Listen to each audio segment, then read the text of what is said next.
Amigos míos, el grano de mostaza que quiero sembrar es hablar un momento del pecado, del mal y del perdón. La mentalidad humana, en fin, un poco en la que estamos, la que nos movemos, justifica normalmente el mal, el pecado, los desgaja de Dios, cosas entre nosotros, y no ve o no quiere ver toda la hondura del pecado.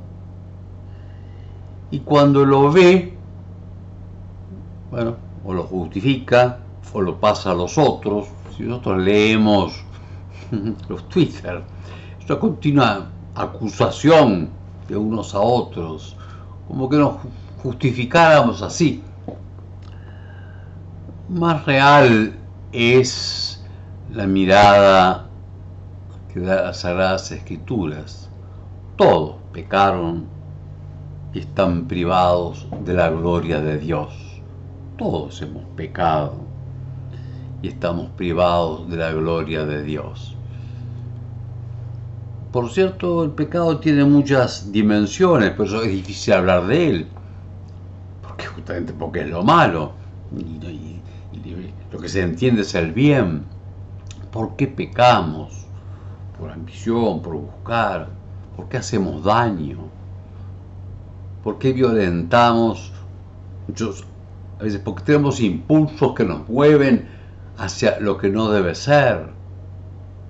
¿Por qué justificamos? Yo sobre todo quisiera mirar el daño que le hace el pecado. Todo pecado daña, aún el interior. Aún si yo pienso mal de alguien, lo estoy dañando, aunque sea en mi intencionalidad hacia él, ¿no? Por eso nadie se escapa del pecado. Pero sobre todo cuando el pecado daña, y es sensible el daño, es como irreparable en cierto sentido. Ya no se puede volver para atrás.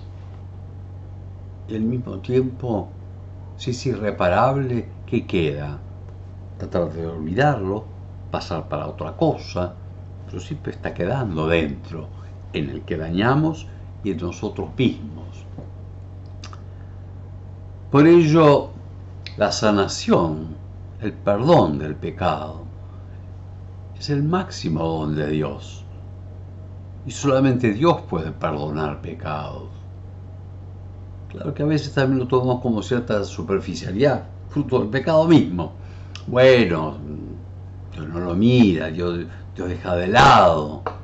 No, Dios no deja de mirarlo y no deja de lado, sino que se lleva sobre sí el mal del pecado. Esa es la muerte de Cristo, libremente. Lleva todo ese daño de nuestras mentiras, de nuestros odios, de nuestras envidias. Por cierto, todos queremos tener nuestra imagen, nuestra autoimagen y ante los demás de que no hemos hecho mal, de que no hemos pecado. Pero no es verdad. Y por ello, el comienzo de la apertura a la propia sanación es reconocer el pecado. No en el morbo de autoinfligirse, y menos falsamente, no, yo soy pecador, como todo, soy el peor pecador de todo, que es el modo de decir, no soy pecador. Me pongo una general. Y pide reconocerlo ante alguien, ante uno mismo, ante Dios. Y la gravedad que tiene es crucificar a Cristo. Si no, nos diluimos nuevamente y no nos sanamos. Tanto amó Dios al mundo que entregó su Hijo unigénito. Él es el Cordero que quita el pecado del mundo. Pero también pide, sin duda, al modo posible, el restablecimiento entre nosotros del daño realizado. Digo, al modo posible, porque muchas veces es imposible. Ha muerto el que dañamos. Por lo tanto, queda solo ante Dios y ante nosotros y el peso de llevar el daño realizado. Sí, podemos rezar por él, podemos ofrecer por el difunto. No es que estemos del todo desligados. Pide con frecuencia el restablecer la justicia, el devolver lo que se ha quitado, el honor, el bien, aunque el bien material, por cierto. Y en ello se hace relativamente poco y se insiste relativamente poco, como que es un arreglo interior de uno o dar vuelta a la página, ¿sí?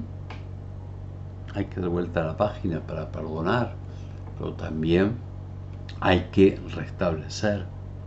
Y muchas veces lo que es más difícil, hay que reconocer ante el otro. Difícil. Con la delicadeza que yo tengo, no voy a entrar en toda la casuística. Hay veces que hay que callar, porque es mayor el daño ante el otro de reconocer que decirlo. En fin, no voy a entrar en todo, pero de verdad, de algún modo hay que reconocer. Y también, allí, la última, digamos, llame así, solución, es el reconocimiento y el perdón.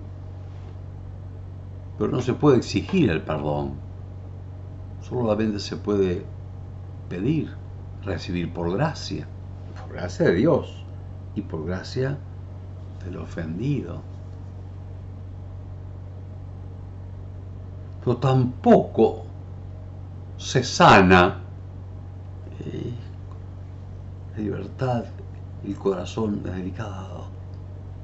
Tampoco se sana el dañado, el ofendido, si él no perdona. Y esto no es para exigir el perdón, ¿no? El perdón es libre. El perdón es una gracia poder perdonar. Es una gracia poder amar más allá del daño recibido. Por eso tenemos que pedir la gracia, el don,